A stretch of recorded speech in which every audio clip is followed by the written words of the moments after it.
flyer with one eye.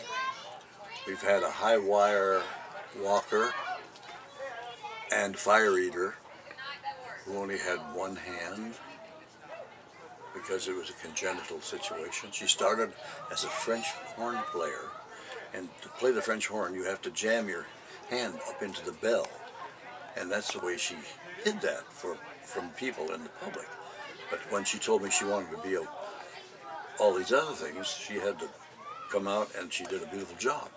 And then one time we actually had a young man who unfortunately had been stricken by leukemia at one time in his young life, and it had taken it took one leg, and he had to have the leg removed.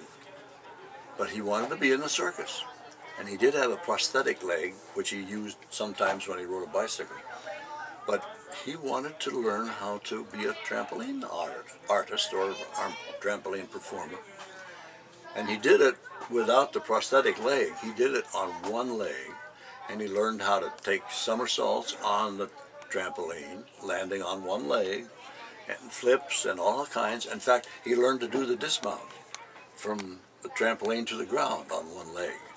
And then he told me he'd like to be a tight wire walker. Well, I said, okay, Mike, there's the wire. Go ahead and practice. And he did.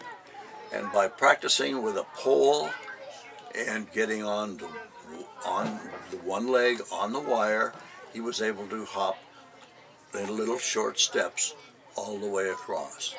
And that wasn't enough for him.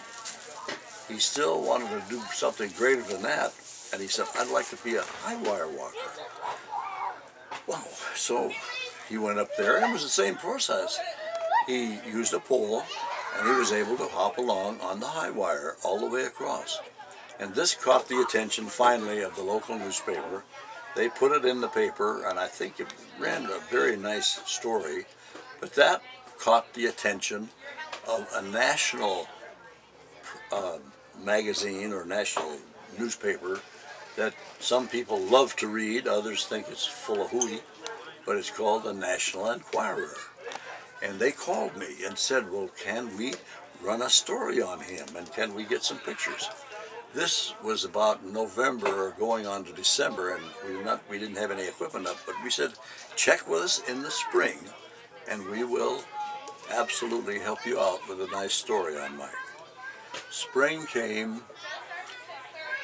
but Mike was caught up with another additional case of leukemia on the other leg. And that was to be his undoing, because he was never able to perform after that. Mike passed away. But yet during the short time that he was with us, it was a real inspiration, and I mean truly inspiring to anyone who saw him for what he was able to do.